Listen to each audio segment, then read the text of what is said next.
함께 찬양합시다. 주가 보이신 생명의 길, 나 주님과 함께 상한 마음을 들이며 주님 앞에 나가리.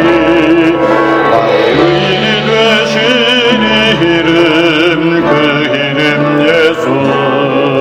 나의 길이 되신 이름 예수. 나의 길 오직 그가 하시나니. 나를 단련하신 후에 내가 경험하지.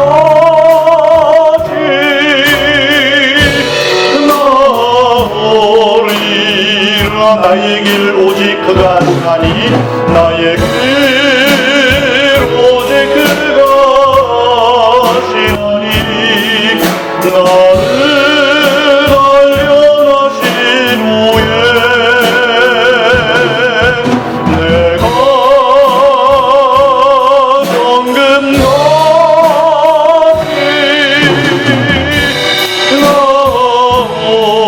주기도문 찬양합시다. 하늘에 계신 아버지, 이름 거룩하시며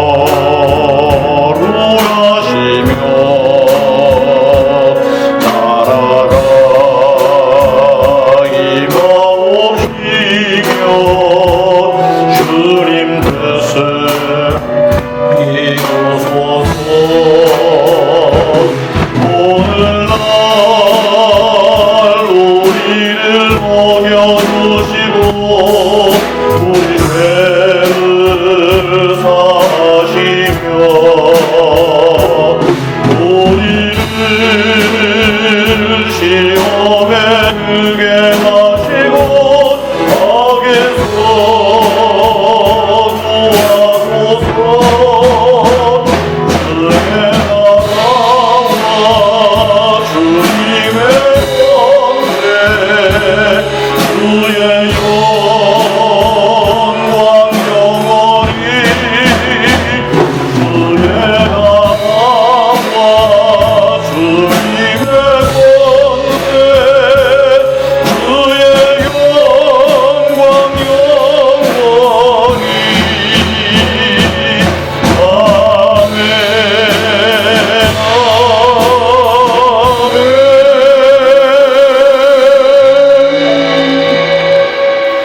할렐루야. 내 영혼아 여호와를 찬양하라.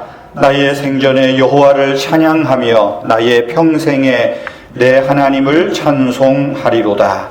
하나님은 영이시니 예배하는 자가 영과 진리로 예배할지니라. 아멘. 우리 다 같이 사도신경으로 우리의 신앙을 고백하겠습니다. 나는 전능하신 아버지 하나님 천지의 창조주를 믿습니다. 나는 그의 유일하신 아들 우리 주 예수 그리스도를 믿습니다. 그는 성령으로 잉태되어 동정녀 마리아에게서 나시고 본디오 빌라도에게 고난을 받아 십자가에 못 박혀 죽으시고 장사된 지 사흘 만에 죽은 자 가운데서 다시 살아나셨으며 하늘에 오르시어 전능하신 아버지 하나님 우편에 앉아 계시다가 거기로부터 살아있는 자와 죽은 자를 심판하러 오십니다. 나는 성령을 믿으며 거룩한 공교회와 성도의 교제와 죄를 용서받는 것과 몸의 부활과 영생을 믿습니다. 아멘. 우리 찬송 412장 내 영혼이 은총 입어 함께 찬양합니다.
4절 한번 더 합시다. 이 땅 위에 험한 길, 이 땅 위에 험한 길 가는 동안 참된 평화가 어디 있나. 우리 모두 다 예수를 신고 삼아 참 평화를 누리겠네.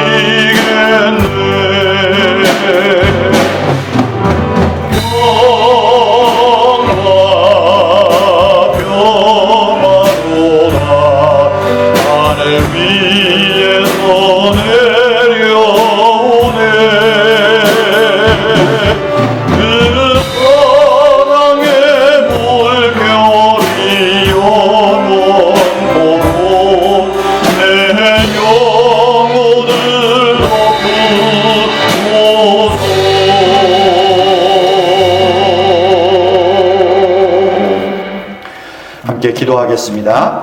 영원히 찬양받으실 좋으신 우리 아버지 하나님, 영원토록 살아계신 하나님께 구원받은 성도들이 하나님을 함께 예배하며 찬양하며 경배하게 하심을 감사드립니다. 비록 우리가 비대면으로 영상으로 성도님들이 함께 하나님을 예배하지만 우리 은혜교회 속해 있는 성도님들 각자의 처소가 교회당 되게 하시고 또 각자의 처소에서 영상으로 드리는 이 예배를 통하여 하나님께 영광이 되며 예배하는 성도님들의 심령과 가정 위에 하나님 주시는 평안과 위로와 복을 누리게 하여 주시옵소서. 하나님 아버지, 예배하는 우리의 심령들이 믿음과 사랑과 기쁨과 감사가 회복되는 복된 시간이 되게 하여 주시옵소서. 하나님 아버지, 하나님께서 우리에게 믿음을 선물로 주셨습니다. 우리에게 사랑할 수 있는 마음도 주셨습니다. 이 모든 것이 하나님께서 먼저 우리를 사랑하시고 부르셨기 때문인 줄로 고백합니다. 사랑의 하나님, 우리는 예수 그리스도를 우리의 주님으로 고백하며 믿고 살았습니다. 그러나 예수님을 주인으로 모시는 것이 아니라 늘 지나가는 손님처럼 대할 때가 많았음을 고백합니다. 그래서 우리의 믿음은 너무 연약해서 바람에 흔들리는 갈대와 같을 때가 얼마나 많은지 모릅니다. 그러나 우리의 믿음이 비록 흔들려도 다시 원위치 말씀해 주시고 다시금 우뚝 세워주심을 감사드립니다. 자비로우신 하나님, 우리가 주 하나님을 위해서 무언가 좀 잘한 공로가 있다고 생각하면 우리는 그것에 대하여서 하나님으로부터 보상받기를 원했습니다. 내가 이런저런 열망을 가지고 기도할 때 하나님이 내게 반드시 응답해 주셔야 하고, 내가 정성껏 헌금을 했기에 내가 세상에서 받는 여러 가지 손해들, 손실들을 보상해 주셔야 한다고 생각했습니다. 내가 주님께 열심히 봉사했기 때문에 갑절의 축복을 하나님이 내게 주셔야만 한다고 여길 때가 많았습니다. 그러나 정작 우리는 필요할 때만, 궁핍할 때만 우리 문제를 풀어주시는 해결사로 주님을 모셨던 적이 많았음을 고백하오니 불쌍히 보시고 용서하여 주시옵소서. 성령 하나님, 잘못된 사랑에, 잘못된 믿음에 뿌리 박은 우리의 생각들을 고쳐주시옵소서. 이제 하나님의 사랑의 그 기쁨 안에서 우리의 믿음이 충만하게 하여 주시기를 원하옵나이다. 우리 은혜의 교회를 붙들어 주셔서 교회 속에 있는 성도님들이 이 코로나 팬데믹의 여러 가지 위험스러운 상황에서도 늘 건강하게 하시고, 또 물질적으로 받는 여러 가지 어려움과 시험들이 있지만 그런 속에서도 공급하여 주시는 하나님의 그 사랑의 손길을, 능력의 손길을 순간마다 경험할 수 있도록 주님, 성도님들의 물질의 삶을 축복하시고 채워주시기를 원하옵나이다.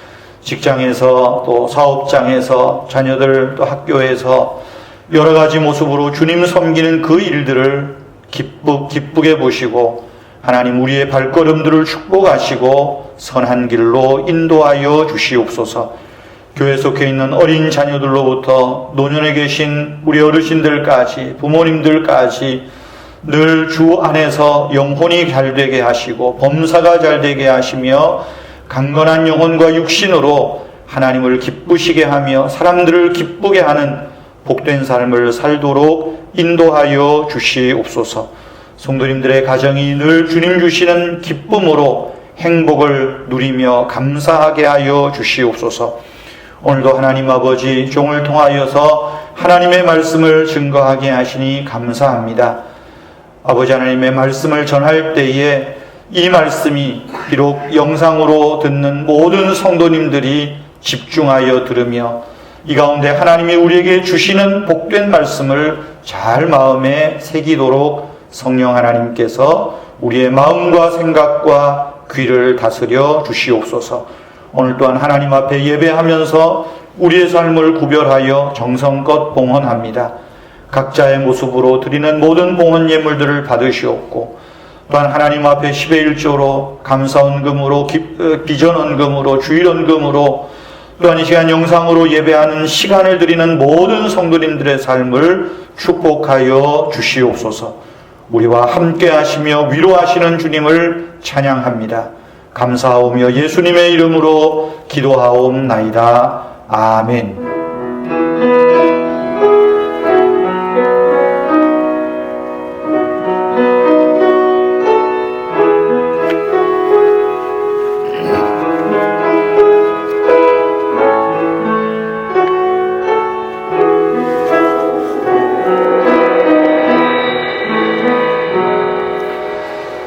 주 하나님의 은혜와 축복이 성도님들의 가정과 또 일하는 현장에 가득하시기를 바랍니다. 광고 말씀드립니다. 아침 묵상 우리 새벽 기도회 수요 기도회는 영상으로 여러분 꼭 기억하시고 참여해 주시기를 바랍니다. 교회 밴드와 유튜브에 매일 아침 이렇게 올리고 있습니다. 밴드나 유튜브에 발걸음만 들여놓지 마시고 꼭 클릭을 하셔서 5분에서 길면 7분 아닙니까? 꼭 아침에 우리가 함께 또 경건한 시간 가지시고 여러분들 일상의 일들을 또 시작하시고요. 또 아침의 시간이 촉박하신 분들은 뭐 하루 중 어느 때더라도 꼭 기억하셨다가 그저 밴드에 올라왔구나 정도가 아니라 꼭 여러분 보십시오. 제가 다 압니다. 누가 들어왔다 가는지는 모르지만 몇 명 정도가 영상을 끝까지 참여하고 묵상하고 예배했는가. 수요 기도에도 마찬가지고요. 보니까 마당 뜰만 밟고 가시는 분이 많은 것 같습니다. 꼭 기억하셔서 5분, 7분, 또 수요일은 한 20여 분 꼭 기억하셨다가 참여해 주시면 감사하겠습니다. 계속해서 우리 비대면 영상 예배를 드립니다. 오늘 31일 주일 오후에 또 사회적 거리두기 단계를 조정해서 발표한다고 하는데 어떻게 될지는 모르겠습니다. 자세한 사항들은 주중에 또 밴드를 통해서 유튜브를 통해서 여러분에게 말씀을 드리겠고요. 또 이렇게 우리 영상 예배 때마다 이렇게 계속 요 몇 주 나와서 또 피아노로 또 신디 사이즈 올겐으로 또 드럼으로 또 우리 베이스 기타로 수고해 주시고 또 함께 찬양으로 섬겨주시는 분들 감사합니다. 또 어떤 분들이 보면 댓글로 피아노 반주 고맙습니다. 드럼 반주 고맙습니다. 하시는 분들이 있습니다. 우리 지금 피아노는 우리 전혜연 집사님이 한번 자가격리를 한 다음에 회사에서 가급적 좀 단계가 낮추어질 때까지는 아마 좀 교회 이렇게 좀 눈치를 보는 것 같습니다. 그래서요, 우리 최우림 군이 피아노 치고 있고, 또 신디 사이즈는 최하림 군이, 드럼은 우리 이용 집사님이, 또 지금 기타는 우리 전도사님이 또 함께 이렇게 예배를 같이 섬기고 또 현장에서 예배하고 있습니다. 감사를 드립니다. 혹시 교회에 오시는 분들은 또 생활가격 준수하셔서 참여해 주시고요. 무증상자들이 워낙 많기 때문에 내가 그런지 또 저 사람이 그런지 모릅니다. 늘 조심하시고 건강에 여러분 특별히 신경 쓰시고 유의하시기를 바랍니다. 좀 목이 따끔거리거나 몸살 증상이 있으면 가셔서 선별 검사를 하시는 것이 마음 편한 일입니다. 부끄러운 일도 아니고요. 꼭 검사하셔서 여러분이 코로나 시대에 또 잘 극복하고 이기시면 좋겠습니다. 이 시간 우리 준비한 헌금 같이 하나님 앞에 봉헌해 드리겠습니다. 헌금은 여러분들 개인적으로 준비하신 헌금 봉투에 하셔도 좋고요. 또 교회 온라인으로 헌금에 참여하실 수도 있습니다. 여러분 편하신 대로 헌금에 참여해 주시면 고맙겠습니다. 우리 435장 1절 나의 영원하신 기업 우리 찬송하면서 1절만 하면서 우리 헌금 같이 드리도록 합니다. 나의 영원하신 기업 생명보다 귀하다 나의 갈 길 다가도록 나와 동행하소서 주께로 가까이 주께로 가오니 나의 갈 길 다가도록 나와 동행하소서.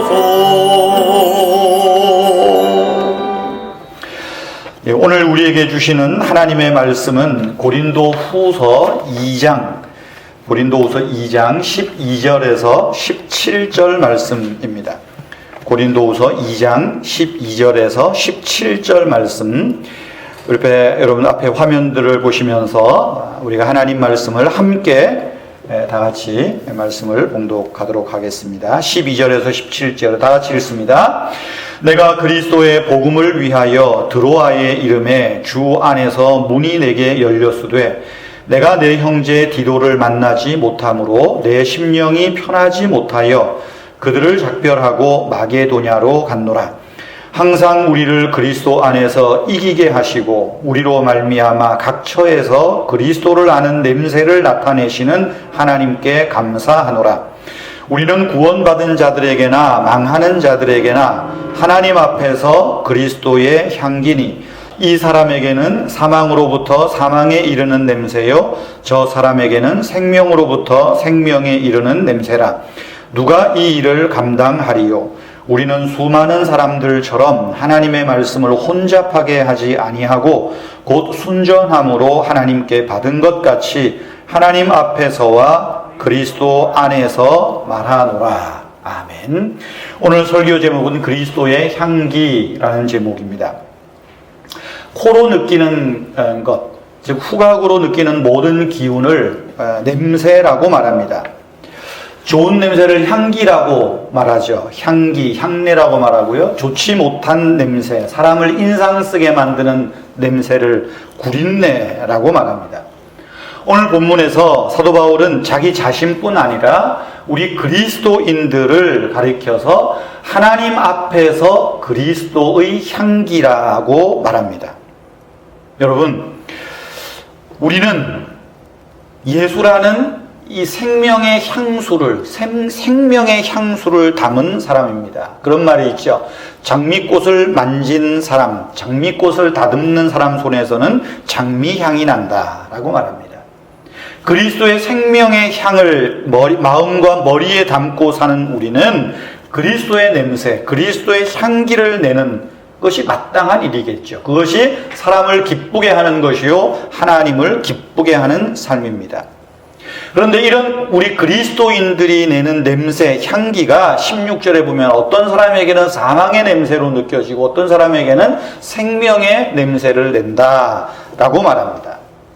사랑하는 성도 여러분, 저와 여러분은 생명의 냄새를 풍기고 있습니까? 아니면 사망의 냄새, 역겨운 냄새를 내고 있습니까?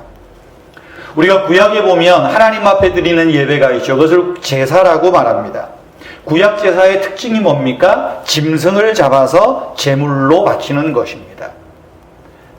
여러분 상상해 보십시오. 짐승을 잡아서 예배하는 그 성전, 성막 이런 곳에 피비린내가 진동했을 것입니다.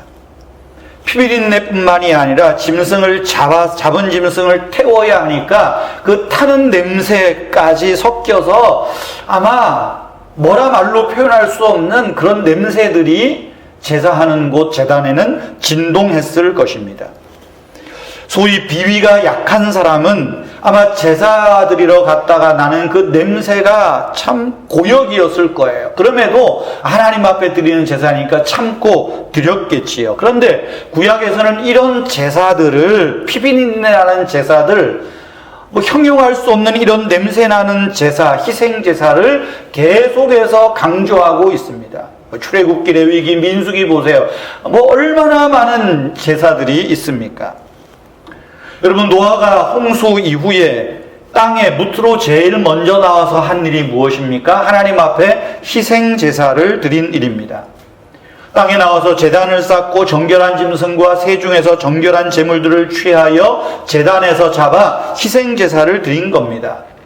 우리는 단순히 그런 걸 읽을 때마다 제사를 드렸네, 태웠네, 잡았네 이 정도지만 냄새 측면에서 생각해 보십시오. 얼마나 그 냄새가 진동했겠습니까? 그런데 창세기 8장 21절에 보면 노아가 하나님 앞에 드린 이 제사, 희생제사를 통해서 나는 냄새를 하나님이 어떻게 표현하시는가 하는 거예요. 8장 21절에 하나님이 그 향기를 받으셨다. 하나님이 냄새를 받으셨다는 거예요. 그리고 그 냄새를 향기, 좋은 냄새라고 말하는 겁니다. 출애굽 때는 성막에서 성전을 지은 이후에는 예루살렘 성전에 이런 희생제사로 드린 냄새가 성막과 성전에 가득했다. 우리는 생각할 수 있습니다. 이스라엘뿐만이 아니죠. 고대 사회에서 이 이스라엘의 종교뿐 아니라 이방인들, 이교도들도 희생제사를 드렸습니다. 이방인들도 그들이 섬기는 여러 신들이 희생제물의 냄새를 맡고 기뻐한다고 믿었을 것입니다. 잡아서 드리는 고기를 하나님이 드셨겠어요? 사람들이, 신들이 먹었겠어요? 아마 냄새에 대한 이야기예요. 고대 세계에서 이처럼 냄새라는 것, 희생제사를 통해서 나는 냄새는 고상한 가치가 있는 거예요. 그래서 고대 사회에서 냄새라는 것은 어떤 고상한 가치를 나타내는 그런 말이었습니다. 그래서 사도 바울도 빌립보서 4장 18절에 보면 그 감옥에 있을 때 빌립보 교인들이 감옥에 있는 바울에게 여러 선물들을 갖다 주었어요. 그때 바울이 그 선물을 받아들고 뭐라고 말하냐 하면 하나님이 흠양하시는 향기로운 희생제물이라. 제물, 하나님이 맡으시는 냄새라 그렇게 표현하였습니다. 여러분, 희생제사에서 나는 냄새뿐만 있을까요? 구약의 제사에서는 짐승을 잡는 것뿐 아니라 분향제단에서 향을 피웁니다.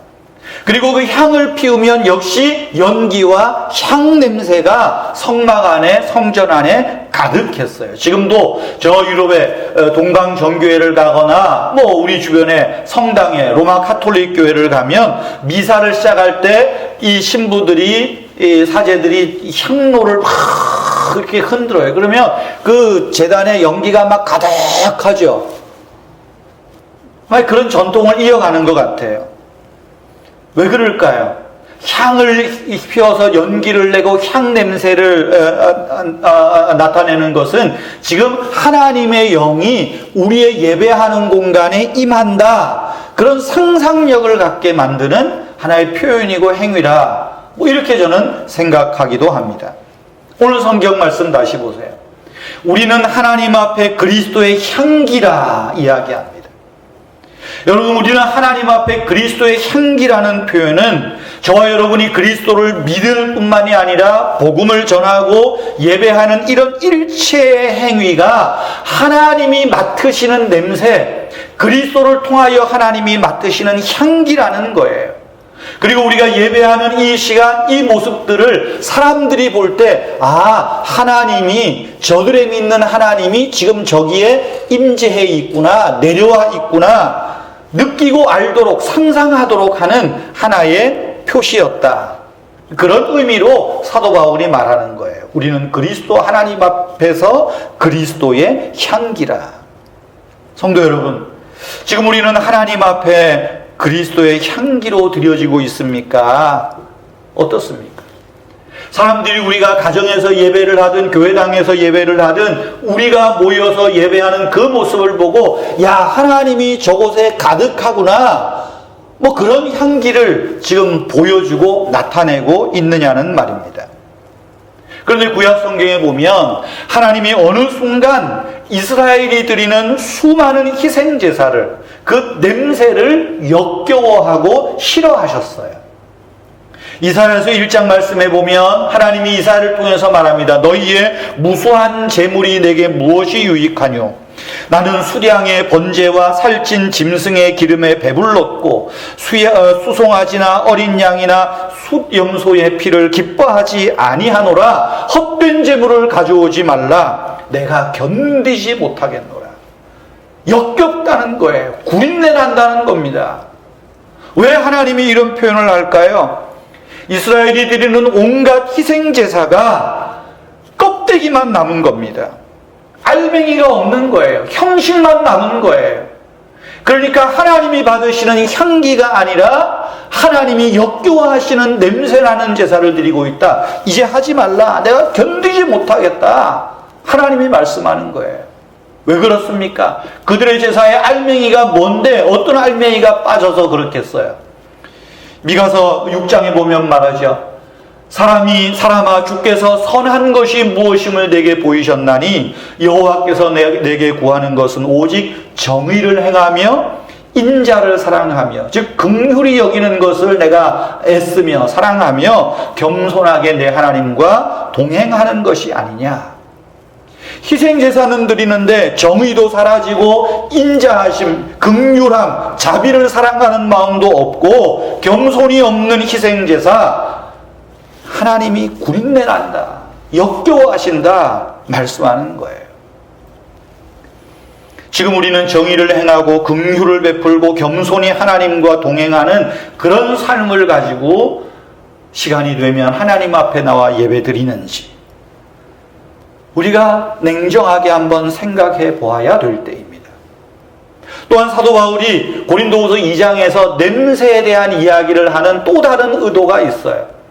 구약에서의 어떤 그런 냄새의 의미, 상상을 가지고 이 편지를 쓰면서 특별히 오늘 이 2장에서는 또 다른 의미를 가지고 있다는 거예요. 14절에 보시면 이렇게 말해요. 승리 냄새는, 우리가 그리스도의 향기라는 것은 승리하신 그리스도를 소개하는 그 모습으로 나타내고 있는 거예요. 14절 첫머리에 보시면 우리를 그리스도 안에서 이기게 하신다, 그렇게 말해요. 이 말이 좀 애매한 표현이에요. 우리를 그리스도 안에서 이기게 하신다 하는 말은 하나님이 우리를 그리스도의, 즉 예수님의 개선 행진에 참여하는 자로 부르셨다는 거예요. 지금 전쟁에서 승리하고 개선식 하는 퍼레이드를 벌이고 있는데 그 퍼레이드에 우리가 수종들고 있는 거예요. 승리하신 왕 밑에서 퍼레이드를 하는 것은 우리도 승리한 사람이라, 뭐 그런 의미이죠. 특별히 그리스도의 개선 행진에서 향을 피운다, 그리스도의 향기를 드러낸다는 것은 이제 내 뒤에 오시는 분이 승리하신 분이다, 승리하신 왕이다를 나타내는 말이에요. 바울의 지금 이 편지를 읽는 사람들은 이 로마 시대의 개선 행렬에 대해서 잘 알고 있습니다.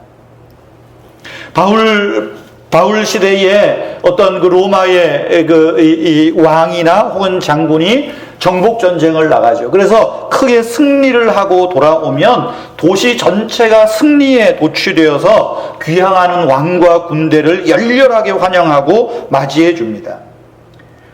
그런데 그 승리한 군대의 개선 행렬의 순서가 있어요. 제일 먼저 빵빠레가 울리겠죠. 그러면 그 다음에는 이 전쟁터에서 잡은 그 군사들, 하급 군사들, 그리고 약탈한 전리품들을 쫙 마차에 싣고 앞세워서 들어옵니다. 그리고 그런 무리가 한참 들어오고 군인이 들어온 다음에 그 다음에는 하나의 향을 피워 올리는 사람들이 따라서 와요. 향을 막 피워 올려요. 그럼 향을 피워 올리면 사람들은 이제 저 뒤에 왕이 온다. 승리한 왕이 온다. 승리한 장군이 오는구나. 그 향 냄새를 통해서, 향 연기를 통해서 알 수 있는 거예요. 그러니까 지금 그리스도의 향기라, 즉 개선 장군 행렬에서 우리는 그리스도의 향기라는 말은 지금 그리스도의 오심을 소개하고 나타내고 알린다. 그런 이야기를 말하는 것입니다. 여러분, 우리가 그리스도의 향기라는 말은 예수 그리스도가 죄와 사망을 정복한 승리자요 정복자일 뿐만 아니라 이것을 무너뜨린 영원한 왕, 영원한 승리자를 지금 그분의 오심을 소개하고 있는 그런 장면이라는 거예요. 우리가 그리스도의 향기라는 말은 그겁니다. 구약에서 희생제사를 통하여서는 정말 내 모든 삶의 행위가 하나님이 받으시는 삶이 되도록 아름다운 향기를 드러내야 한다면, 이제 14절 15절에서 말하는 이 그리스도의 향기라는 말은 우리가 섬기는 그분이 우리의 왕이시요 승리자시요 영원한 마귀를 이기신 승리자이심을 소개하고 드러내고 나타내는 거예요. 오늘 우리의 언어로 쉽게 얘기하면 우리가 그리스도의 향기를 내는 것은 선교하는 일이요 또한 전도하는 그런 일이라고도 연결시킬 수 있습니다. 그런 면에서 사랑하는 성도 여러분, 저와 여러분은 어떻습니까? 우리가 그리스도의 향기로서 연기를 피우고 아름다운 냄새를 풍기면서 내 뒤에 계신 그리스도가 왕이요 승리자요 나의 주인이심을 나타내고 있습니까? 그런 향기로 살고 있습니까? 아니면 구린내를 풍기고 있습니까? 오늘날 한국교회가 그리고 한국의 그리스도인들이 과연 그리스도의 향기로 살고 있는지, 아니면 그저 그런 냄새를 내며 살고 있는지 돌아보아야 할 시점이 바로 지금이 아닌가 싶습니다. 지금 코로나 시대니까 코로나 이야기를 좀 하십시다. 우리나라는 코로나 이 방역에 관해서는 세계가 부러워할 만큼 모범적인 나라입니다. 그래서 K방역 그러죠. 미국이나 유럽의 많은 선진국들이 우리나라를 모방하고 따라하고 싶어도 엄두를 못 냅니다. 그만큼 K방역 시스템이 잘 돼 있고, 그래서 우리나라가 지금 코로나 확진자를 이만큼 통제할 수 있는 그런 시스템으로 가고 있다는 거예요. 지난 월요일 날 미국에 있는 친구 목사님에게 전화를 받았습니다. 갑자기 카톡으로 전화가 와서 통화를 하는데 뜬금없이 그래요. 목사님, 저를 위해서 기도해 주라. 자기를 위해서 기도해 달라요. 왜요? 그랬더니 코로나에 확진됐습니다. 코로나에 걸려서 죽었다는 소리는 안 듣는 게 목사의 일이 아닐까 싶다고. 그래서 그 전화를 받고 제가 환자에게는 미안하지만 깔깔 웃었습니다. 아이고, 나도 지금 작년 12월 23일부터 1월 3일까지 그랬다고. 그러니까 깜짝 놀래요. 깜짝 놀래요. 지금은 정상이라고. 그러면서 저와 제 아내와 또 저로 인한 거지만 우리 막내가 겪었던 경험을 이야기해 주면서 이런저런 증상들이 순차적으로 나타날 거라고. 그분도 이제 월요일 날 확진 통보를 받고 전화한 거니까 거의 증상은 없었던 것 같아요. 증상 없다고 좋아하지 말라고. 이렇게 며칠 뒤면 이렇게 나타날 거라고. 오늘 예배 전에 카톡으로 대화를 해보니까 어젯밤에는 죽는 줄 알았대요. 너무 아파서. 그런 이야기를 해요. 어쨌든 단계별로 이런 증상들이 순차적으로 나타날 거니까 이렇게 나는 했노라고 이제 이야기를 좀 해주었습니다. 그렇게 위로를 했습니다. 그런데 이번에 통화를 하면서 알게 된 사실은 미국의 정부나 미국의 주 정부에서는 확진자를 위해서 하는 일이 아무것도 없어요. 아무것도 없어요. 우리나라는 코로나 감염 검사하는 것 대부분 다 무료죠. 거의 무료입니다. 검사해도 하루 이틀이면 다 결과가 나옵니다. 근데 미국은 빨리 결과를 알고 싶으면 $130를 내야 한 하루 정도 지나서 결과가 나오고요. 무료로 검사하는 거는 대부분 3, 4일 걸린대요. 그런데 이 목사님이 그 아내 되시는 사모님과 증상이 너무 비슷하게 목이 따끔거리고 그래서 이거 불안하다고 기분이 안 좋으니까 가서 검사하자고 했는데 둘 중에 한 사람은 좀 빨리 결과를 알고 싶지 않겠어요. 그래서 그 목사님 사모님에게 $130짜리 검사를 맡기고 아침에 가서 오후에 바로 확진 판결이 나오고 이분은 지난 월요일 날 결과를 받았던 거예요. 야, 한국은 무료라니까 얼마나 놀라겠어요. 그래서 내가 그런 이야기를 하면서 우리나라가 하고 있는 여러 방역 시스템을 이야기를 해줬어요. 확진 판정을 받으면 2, 3일 전부터 내가 다닌 모든 동선에 대해서 역학조사를 하고 내가 만났던 사람들에게 다 보건소에서 전화를 하고 뭐 그렇게 한다고. 그리고 나와 밀접하게 접촉된 사람들은 무조건 10일에서 2주 동안은 격리, 집안에서 자가격리 시키고 보건소에서 다 격리를 잘하고 있는지 열 체크도 하고 다 확인한다고.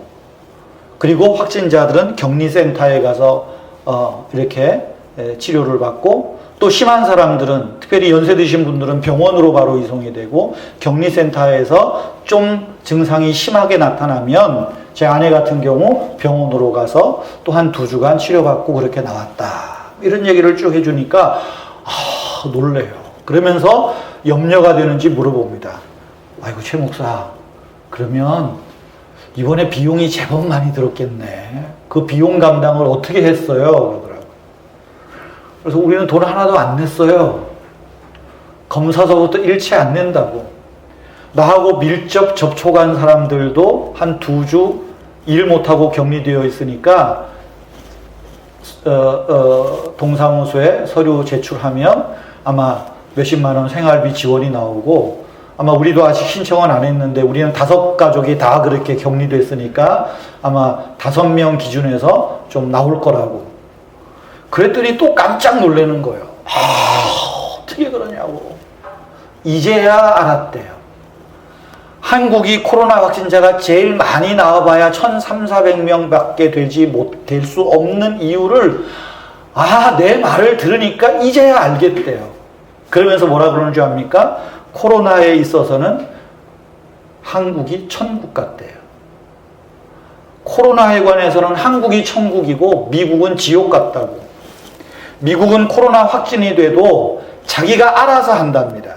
그러니까 처음에 무증상이 되니까 확진 판결이 돼도 아무렇지 않게 돌아다니는 거예요. 돌아다니면서 온 사람들에게, 만나는 사람들에게 감염이 되는 거죠. 그러니까 수십만 명이 나오고, 그러다가 내가 열이 나고 좀 증상이 심해지면 자기가 알아서 병원에 가서 치료를 받는 거예요. 그런데 미국은 병원비가 워낙 비싸니까 사람들이 좀 참아볼까? 좀 견뎌볼까? 그러다가 수십만 명의 사망자가 나온다는 거예요.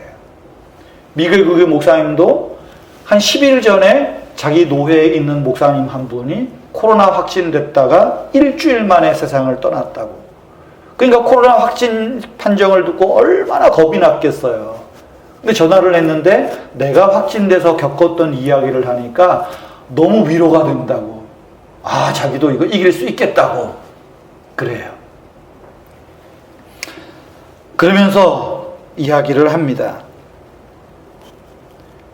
인터넷으로 한국 신문들을 보면 적어도 코로나와 관련된 뉴스를 생산해내는 한국 언론이 문제라고.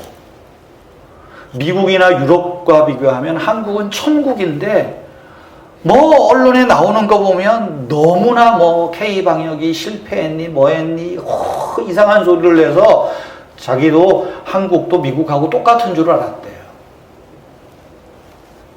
그러면서 목사다 보니까 자연스럽게 교회 이야기가 이어졌습니다.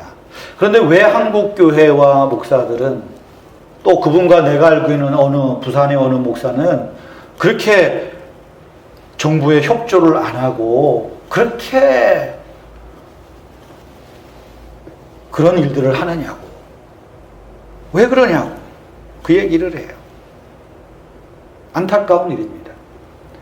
코로나 팬데믹 상황에서 지금 우리나라에서 집단 감염이 빈번하게 일어나는 곳이 대표적으로 종교단체입니다. 그리고 병원이지요. 2주 전인가 보니까 이 집단 감염이 일어난 통계를 보니까 신천지 집단에서 초창기 한 15%, 6% 지금 전체 그 확진자 비율로 따지면, 그 다음에 교회 선교단체 중심으로 나온 것이 거의 한 18% 정도, 지금은 더 올랐겠죠. 이번에 또 터졌으니까. 그러니까 적어도 우리나라 확진자들의 35%, 40% 가까이가 종교 집단, 특별히 교회와 관련된 곳에서 집단 감염이 일어나고 그것이 지역으로 확산되고 있다 하는 것입니다. 부끄러운 일입니다. 그러다 보니까 방역기관에서 비대면 예배를 부탁하고 강조하고 협조를 그렇게 요청합니다. 그리고 대부분의 교회와 성도님들이 희생을 감수하죠. 사실은 가정에서 스마트폰 보고 앉아가지고 예배하는 게 예배 집중이 되나요? 잘 안 되잖아요. 어렵잖아요. 그래서 교회당에 가서 예배하고 싶은 마음이 간절하잖아요. 그러나 그런 희생을 무릅쓰고 불편함을 무릅쓰고 우리가 비대면 예배를 지금 하고 있습니다. 그런데 일부 몰지각한 교회 목사들이나 선교단체들이 모이는 행태는 지금 교회가 그리스도의 향기를 드러내는 집단이 아니라 구린내나는 집단으로 세상 사람들에게 각인시키고 있다는 사실입니다. 신천지 이단이라고 내모를 거 없습니다. 그 사람들도 하나님 얘기하고 예수 얘기하니까 신천지를 시작으로 사랑제일교회, 선교단체, 인터콥, 무슨 대전의 IM 선교회가 운영하는 무슨 비인가 교육시설들, 그리고 또 거기에서 나오는 파생되는 여러 지역의 교회들로 이어지는 이 연쇄 고리를 보면 참 목사로서 할 말이 없어요. 그런 언론 기사의 댓글들을 몇 개 이렇게 봅니다. 참 나쁘끄러워요. 교회 지긋지긋하대요. 이제 교회라면 지긋지긋하다. 제발 그런 얘기를 해요. 이번에 코로나 바이러스의 이 사태로 인해서 여러분 그 댓글로 나타난 교회와 교인들, 목사에 대한 발언들은 그야말로 혐오 발언이에요. 목사는 파렴치한 장사꾼이 돼버렸고요. 교인들은 무지몽매한 맹신자 취급을 받습니다. 교회에서 말하는 사랑 다 뻥이라 그럽니다. 교회에서 말하는 사랑은 도대체 무슨 사랑이냐고. 그대들은 이웃사랑 알기나 하냐. 이웃사랑 없이 하나님 사랑 얘기해봐야 무슨 감동을 주느냐. 댓글에서 그렇게 이야기를 합니다. 왜요? 그들은 지금 향기를 맡고 있지 않아요. 교회에서 좋은 향기를 맡고 있는 것이 아니라 지금 구린내에 역겨워하고 있는 것이 오늘 코로나 시대에서 겪고 있는 우리의 자화상이라는 것입니다. 어쩌면 코로나 바이러스가 지금 우리 한국 사회에 만연된 일그러진 신앙의 민낯을 드러내고 있습니다. 이단적인 신앙, 정치화된 신념, 몰지각한 신앙, 무지몽매한 선교, 뒤틀린 기독교 교육, 이런 교회의 민낯을 고스란히 드러내요. 결국은 이 모습들은 오늘날 교회가 허물어지는데 총집결하여 나타나고 있다는 것입니다. 많은 교회들은 복음의 빛을 조금이라도 가리지 않기 위해서 많은 수고와 희생을 감수하지만 이 모든 것이 물거품이 될 지경에 이르고 말았습니다. 몰지각한 교회 목사들은 방역 조치를 예배 탄압이라고 오히려 교인들에게 선동합니다. 정부가 독재하는 거라고 선동합니다. 정치적인 사안으로 변질시켜요. 가짜 뉴스 만들고 음모론을 양산해서 백신도 우리를 통제하기 위해서 하는 거라 말 같지도 않은 소리를 해요. 그런데 그 말 같지도 않은 그런 사람들의 말을 따르는 교인들이 또 얼마나 많은지 몰라요. 온 국민들이 지금 자기와 이웃을 위해서 자기 희생의 길을 선택하고 있잖아요. 여러분 자영업을 하시는 분들 지금 임대료도 못 낼 판국에 가게를 접어야 되냐 말아야 되냐 하는 그런 와중에서도 손해를 감수하고 자기 자리를 지키고 문을 닫고 하는 분들 생각해 보세요. 교회 목사들이 그럴 수 없어요.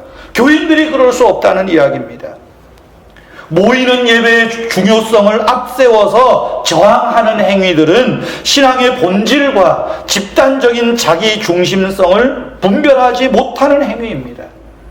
이웃의 생명과 재산의 안전을 외면한 채 자기들의 신앙 형태만 고집하는 교회를 어떻게 예수를 믿는 제자 공동체라고, 어떻게 하나님을 섬기는 하나님 백성들이 모인 곳이라고 말할 수 있겠습니까? 그런 사람들이 고집하는 예배야말로 정의와 긍휼과 겸손은 눈 씻고 찾아볼 수도 없는 저열한 집단, 저열한 예배, 구린내 나는 예배가 되고 말았다는 거예요.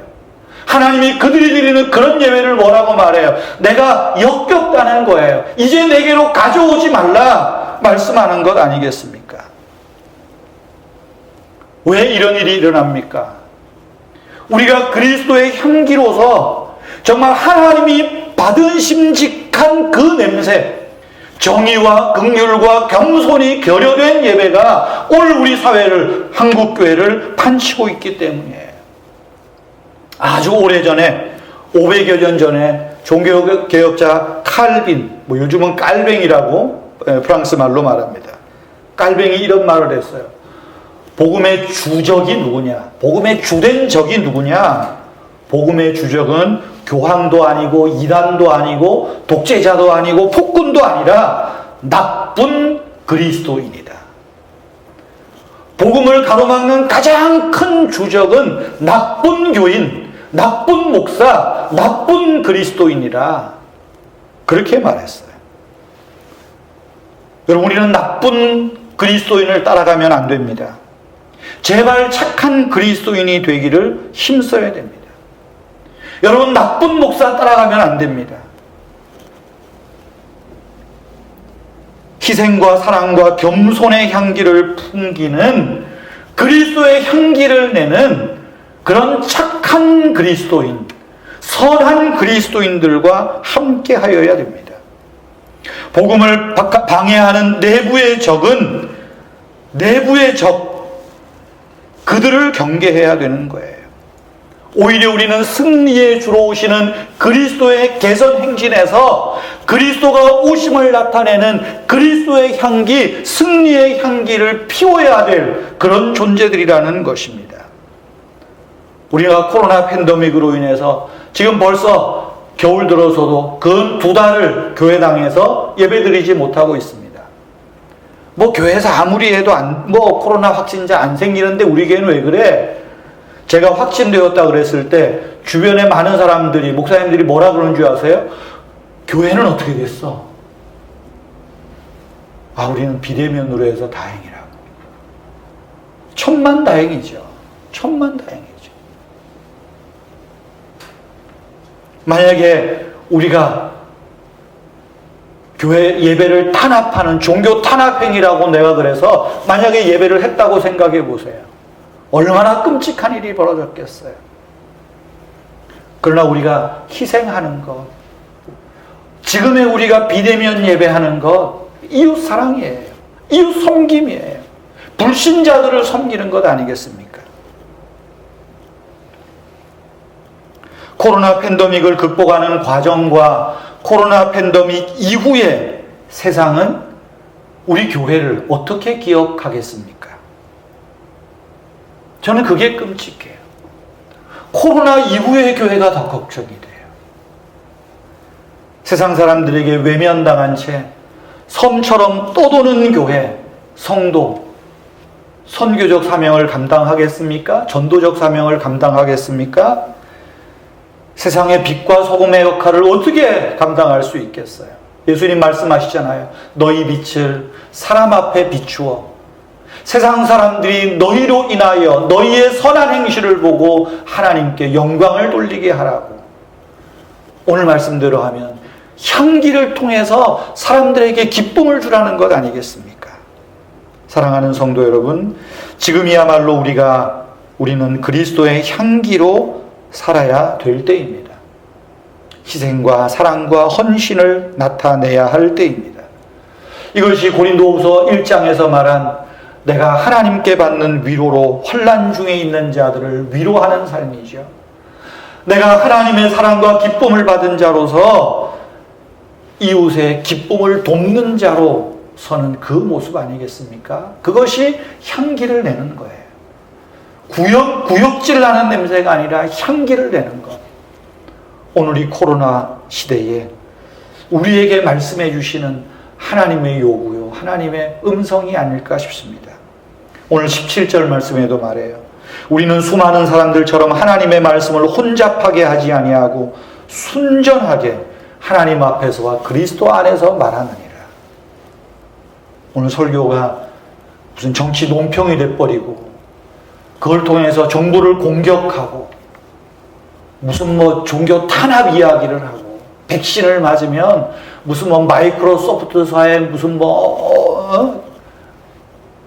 우리가 조종당한다 그리고 말 같지도 않은 소리를 목사들이 얼마나 해야 되는지 몰라요.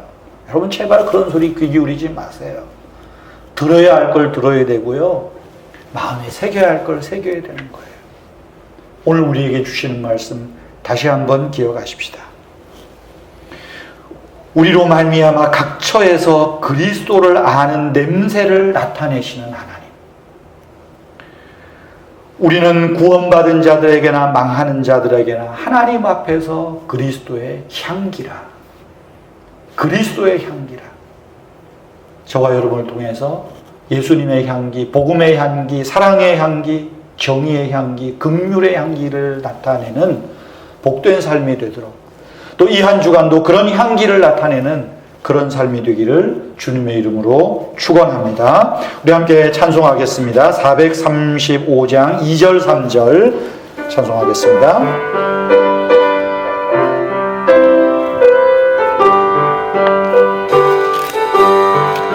세상 복이 아니람과 모든 명예 버리고 험한 길을 가는 동안 나와 동행하소서. 주께로 가까이 주께로 나오니 나의 갈 길 다가도록 나와 동행하소서. 모든 골짜 지나가며 험한 바다 건너서 천국문에 이르도록 나와 동행하소서. 주께로 가까이 주께로 나오니 나의 갈 길 다가도록 나와 동행하소서.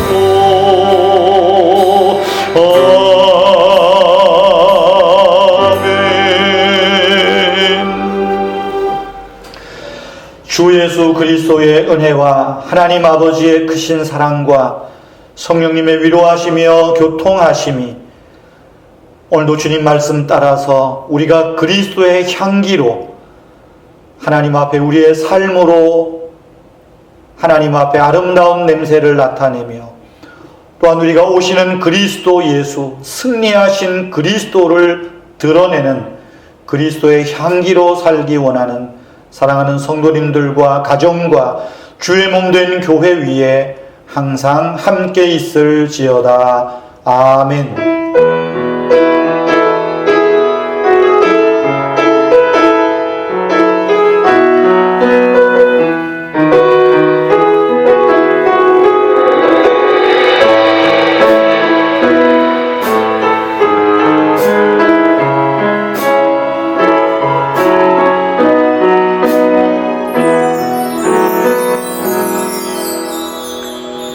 주일 예배를 모두 마치겠습니다.